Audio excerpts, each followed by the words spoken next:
Hello， 各位朋友，歡迎嚟到大粵頭條，我係主播 Chelsea。今日我哋嚟傾下碧桂園神話坍塌咗，銷量暴跌97%。邊個可以諗到曾經一度橫掃3、4線城市，風光無限，喐唔喐就700億年銷售額嘅碧桂園，家下早就已經光環盡退啦。前8個月權益銷售額淨係225億，唔及2年前同期嘅零頭，只能夠靠住折扣促銷緩銷量，銷售均價較上一年暴跌咗1400蚊1平方米，債台高築嘅8000幾億，負債中90%嘅資產被債務捆綁，有息債務超1000億，而且70%係短期負債。2025年上半年淨虧損擴大到咗196.5億，超過340起大額嘅訴訟涉案金額超過咗464億，就連448億嘅現金餘額中，亦都只有67億可自由支配。核心資產掛牌轉讓多日仍然係鮮有人民津，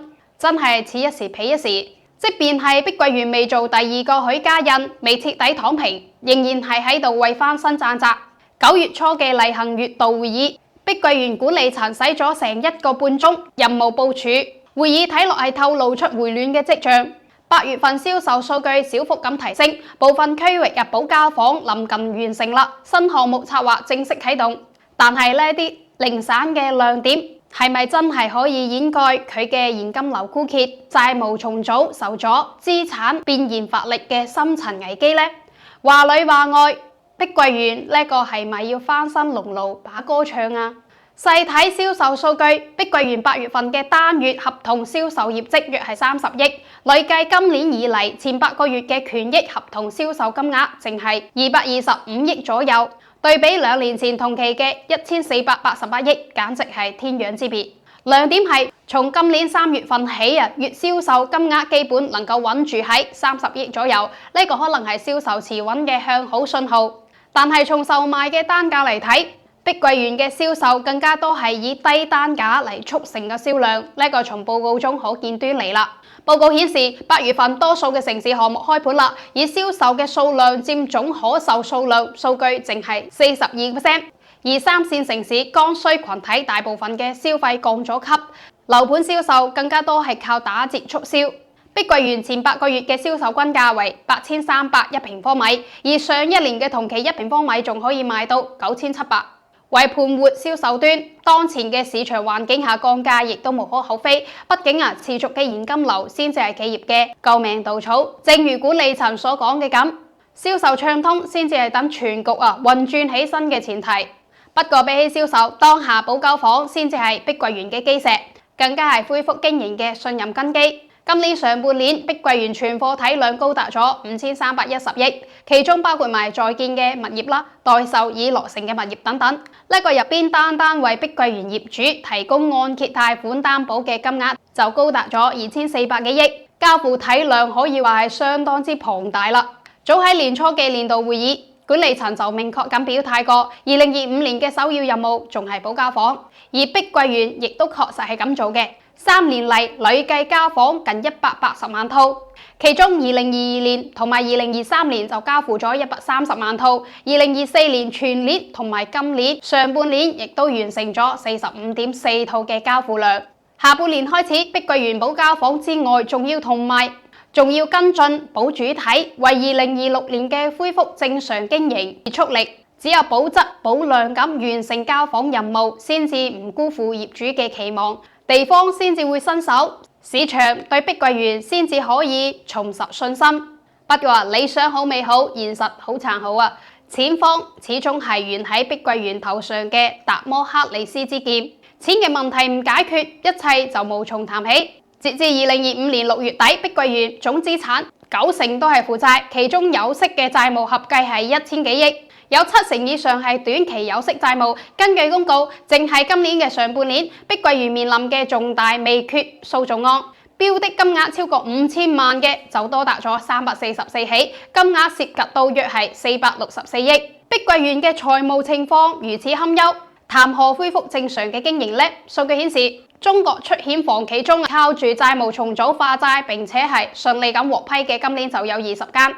總化債規模超過咗1.2萬億。另外9月份亦都有多筆境內嘅外債務重組嘅方案相繼咁取得咗進展，化債成為咗一眾出險房企贏得透氣空間嘅重要舉措啦。碧桂園亦都唔例外。碧桂園嘅境內債務正進入到實際操作嘅階段，其中有9筆債務涉及規模約係138億。如果順利重組嘅話，碧桂園將會大幅咁減少境內公開債券嘅規模，同時債務可以獲得10年嘅展期，債券利率有望更加低，並且有可能實現半成以上嘅債務本金縮減。不過，碧桂園嘅債務重組之路行得並唔順，到2025年10月為止，佢旗下嘅9隻境內債券中，有一隻叫做 H16騰越2嘅，仲未傾成嘅重組方案。核心原因係債券持有人意見唔統一，呢度亦都可以睇出嚟唔少債權人個心冇底，特別擔心碧桂園以後能唔能夠真係還清錢。更加等人擔心嘅係呢次重組中提到嘅用股票抵債務嘅辦法，呢個入邊收埋唔少變數。按照計劃，碧桂園要新增發行14.6億股嘅股票，呢啲股票要喺2年內按月分批賣咗換成現金嚟還債。但係如果呢個期間股票大跌，或者係股票賣唔出、賣得慢，咁要債嘅錢就冇辦法按時到位，仲直接咁拖慢償債嘅進度。再睇下境外嘅情況啦。碧桂園嘅境外債務重組就有咗唔少嘅進展，截至到8月份，已經同埋差唔多一半嘅銀團貸款合作方，仲有70%嘅票據債權人傾妥咗方案啦。如果係呢波重組能夠順利咁落地，唔單止能夠大幅減少美元債務嘅規模，仲可以拎到成本更加低嘅融資，債務期限最長仲可以延長到11年，呢個對於緩解壓力就幾有幫助噶啦。但係境外債務處理亦都唔係冇風險嘅，目前碧桂園仲爭住99.1億美元嘅境外債，淨係2024年就有2筆合計係15.02億美元嘅債券到期要還啦，再加埋匯率忽高忽低嘅影響，後續仲要還清呢啲債嘅壓力，其實根本冇徹底咁解決。化債之外，能夠同埋碧桂園帶嚟底氣嘅，可能係佢嘅一體兩翼戰略。地產之外，碧桂園仲開闢咗代建、代管同埋建築科技2條新嘅業務增長航道。相關數據顯示，今年上半年碧桂園喺代建領域方面開始擴張啦。旗下鳳凰置託以412萬平方米嘅新簽約代建面積領跑行業第11位。與此同時，文商旅集團亦都喺度火速咁推進，而家已經進入到杭州啦、湖州等60幾個城市，管理面積超過800萬平方米。但係光鮮嘅數據背後係新業務嘅增長唔爭利嘅困境。截至到2024年6月底，科技建築同埋其他部分淨係貢獻咗3.2% 嘅營收，遠未形成支撐力。2023年公司更加係因為存貨減值同埋金融資產減值合計計提1196億，佔計當年稅前虧損嘅71.5%。即便係2024年減值嘅規模縮減咗，市場下行導致嘅資產縮水風險仍未消退。眼光再放遠啲，仲有碧桂園嘅建築科技，雖話短期內暫時冇貢獻咩收益啦，但係至少同埋碧桂園帶嚟咗好大嘅想像空間。呢種想像空間喺現實面前顯得格外咁脆弱。28款投入商業化應用嘅建築機器人尚未形成規模化嘅盈利，而代建業務面臨嘅行業競爭日趨激烈，頭部企業嘅擠壓等碧桂園嘅擴張之路布滿荊棘。一邊化債在手，一邊一體兩翼，碧桂園係咪翻身有望呢？講到碧桂園，大家即刻會諗到3、4線城市嘅地產巨無霸，呢個扎根於1、2線城市之外潛力細城市嘅地產商，本住高周轉嘅模式，曾經締造商業奇蹟。1994年，碧桂園開創咗教育地產嘅全新發展模式，之後更加係憑借住假日地產營銷、5星級嘅家等創新型嘅營銷模式喺行業內名聲大噪。2007年，碧桂園成功登陸香港資本市場，開啟咗佢作為國際性地產品牌嘅新篇章。之後，碧桂園喺全國各地全面開花。2017年就實現咗年銷售額5508億，登頂行業銷冠寶座。躋身財富世界500強，2018年之後更加係加足馬力，2020年再創佳績，財富排名大躍升，挺進咗500強中嘅147位。回顧下碧桂園嘅來時路，你就會發現碧桂園嘅崛起，拋開地產時代嘅紅利，更加多靠嘅係極致嘅效率同埋下沉嘅戰略。呢度唔得唔提佢嘅345模式，從匿地起算、開工、開盤到真正實現資金回籠，亦就短暫嘅90日、120日同埋150日，就咁靠住高周轉嘅模式同埋人海戰術，等碧桂園喺地產上行期突飛猛進。不過市場唔會一成不變嘅，隨住市場風向嘅改變。曾經嘅搖錢模式亦都成為咗碧桂園嘅危機來源，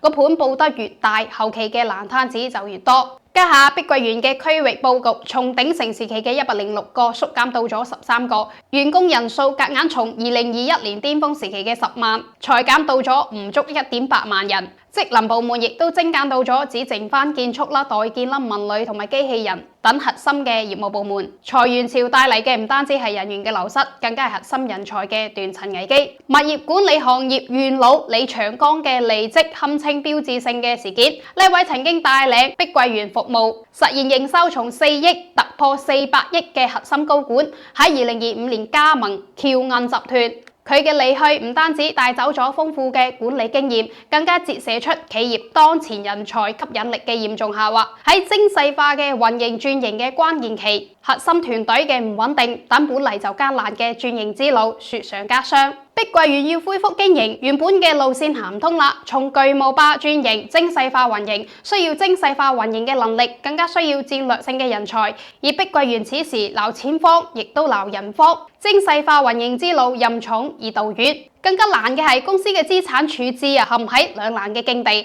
為咗回籠資金，碧桂園喺廣州產權交易所掛牌，包括埋鳳凰城酒店在內嘅5項核心資產，已轉讓總價38.100億，都係處喺抵押嘅狀態，而且多為商業公寓等退化困難嘅業態。喺廣州公寓成交套數較2019年腰斬嘅市場環境下，目前尚未出現強意向嘅買家，資產變現進程嚴重咁滯後，境外資產處置同樣係唔順。澳洲項目折價出售，先得以退出。倫敦住宅項目嘅轉讓亦都係面臨開發進程緩慢嘅難題，資產騰挪遠未達到預期嘅效果。碧桂園正經歷嘅寒冬係成個地產行業凛冬嘅縮影，佢嘅自救路徑清晰可見，從保交房再到資產收復，最後實現正常嘅經營，能唔能夠鹹魚翻身，取決於市場銷售能唔能夠持續咁向好，債務重組能唔能夠安全咁落地，或者係代建同埋建築科技新業務能唔能夠帶嚟持續可觀嘅現金流。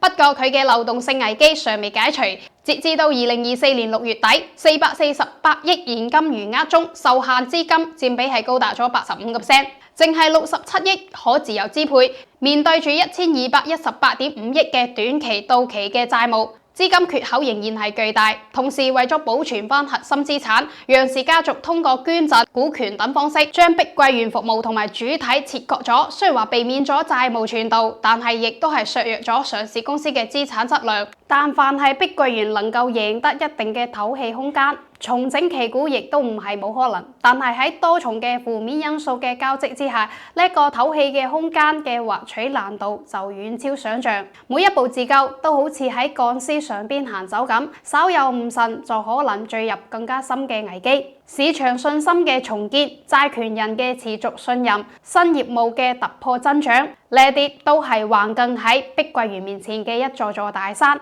而時間顯然並唔企喺佢呢邊。好啦，呢期就到呢度，感謝你哋嘅收睇，我哋下一期再見。